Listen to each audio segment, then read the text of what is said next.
Karnaugh engine पे based इस problem को सॉल्व करना चाह रहे हैं। इसमें जो सोर्स का टेम्परेचर है वो 227 डिग्री सेल्सियस है। इसको केल्विन में कन्वर्ट करेंगे तो 273 इसमें ऐड कर देंगे तो हमारे पास में ये जो है वो सोर्स का टेम्परेचर मिल जाएगा और सोर्स का जो टेम्परेचर हो जाएगा वो हो जाएगा 500 केल्विन। सिंक का जो टेम्परेचर है वो है 177 डिग्री सेल्सियस। 273 इसमें ऐड कर देंगे तो हमारे पास जो सिंक का टेम्परेचर है वो 450 केल्विन हो जाएगा। और इंजन जो है उसका जो वर्क है वो हमें दे रखा है वो है 42 किलोवाट। ये इंजन का वर्क दे रखा है। तो सबसे पहले तो एफिशिएंसी ऑफ द इंजन पूछ रहा है पहले पार्ट में। तो एफिशिएंसी ऑफ द इंजन का जो फार्मूला होता है वो हम जानते हैं 1 - T2/T1 होता है।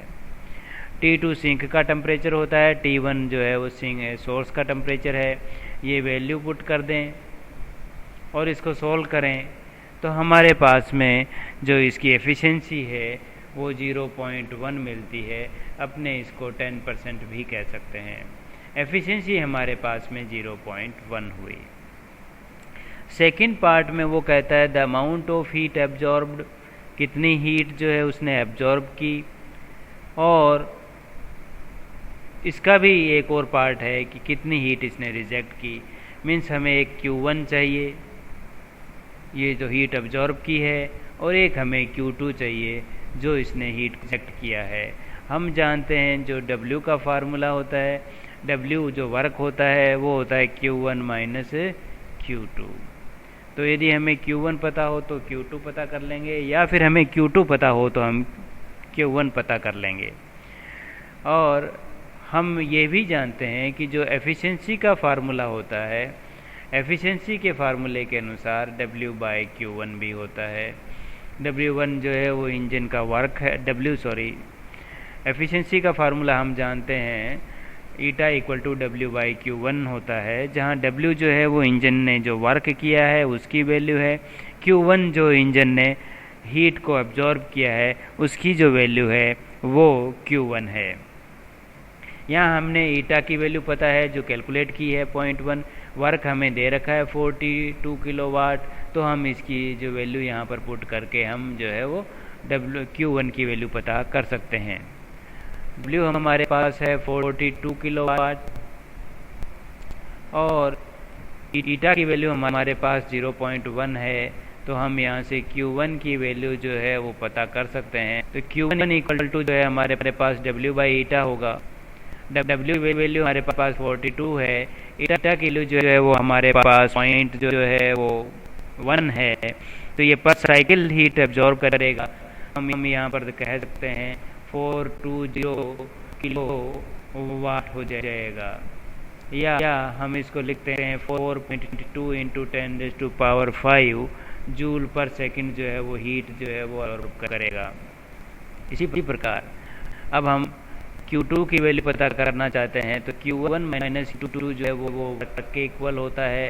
तो जो Q2 की वैल्यू हमें मिल जाएगी वो वैल्यू हमारे पास में हो जाएगी Q1 - W। Q1 की वैल्यू हमारे पास 4.2 × 10⁵ है और जो हमारे पास W की वैल्यू है वो 0.42 × 10⁵ है। सोल्व कर पर Q2 की वैल्यू है हमारे पास 3.78 × 10⁵ जूल पर सेकंड मिलती है। कार्नो इंजन पे या कार्नो साइकिल पे बेस्ड ये एक और प्रॉब्लम है जिसको हम सॉल्व करना चाह रहे हैं। यहाँ कार्नो इंजन की एफिशिएंसी दे रखी है 1/6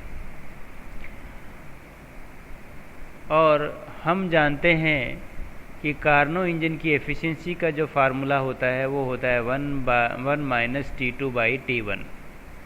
T2 जो है वो सिंक का टेम्परेचर है, T1 जो है वो सोर्स का टेम्परेचर है और ये टेम्परेचर जो है वो केल्विन के अंदर है। इस इक्वेशन से यदि हम यहाँ पर ईटा की वैल्यू पुट करें तो 1 - T2/T1 = 1/6 तो T2/T1 की जो वैल्यू है हमारे पास वो मिल जाती है हमें 5/6। ये हमारी इक्वेशन नंबर 1 हो गई। अब जो है वो कार्नो इंजन या कार्नो साइकिल में जो सिंक का टेम्परेचर है वो 65 डिग्री जो सेल्सियस है उससे कम कर दिया जाता है। तो फिर अब जो सिंक का टेम्परेचर होगा नया, वो पहला का जो टेम्परेचर था T2 उससे 65 केल्विन भी कम होगा। चेंज इन टेम्परेचर जो है वो यूनिट पे डिपेंड नहीं करता है या पैमाने पे डिपेंड नहीं करता है, इसलिए T2 की जो नई जो टेम्परेचर ऑफ सिंक जो होगा जिसको हम T2 डैश कह रहे हैं उसकी वैल्यू T2 - 65 होगी। तो अब जो एफिशिएंसी उसकी इंजन की हो जाएगी वो 1/3 हो गई। तो फिर वापस हम ईटा का फार्मूला लगाएं तो 1/3 = 1 - T2 - 65 डिवाइडेड बाय T1। इसको फिर सोल्व करें तो T2 - 65 divided by T1 equal to हमारे पास हो जाएगा 2/3। ये इक्वेशन हमारे पास हो गई है। सेकंड इक्वेशन में हमारे पास है T2/T1 equal to 5/6। Second equation में है T2 - 65 डिवाइडेड T1, इसकी वैल्यू जो है हमारे पास 2/3 है। इन दोनों को सोल्व करें तो 5/6 इंटू 3/2 तो 5/4 मिलेगा हमारे पास।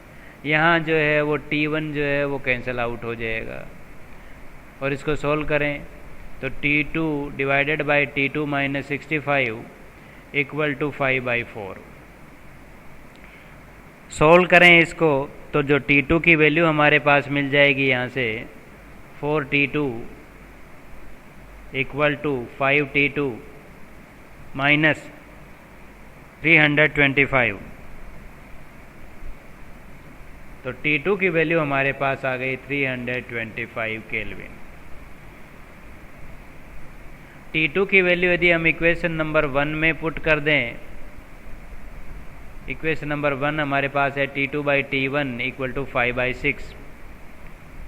ये इक्वेशन नंबर 1 है हमारे पास।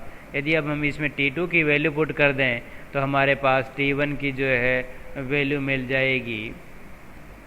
सोल्व करने पर T1 की जो वैल्यू हमारे पास आती है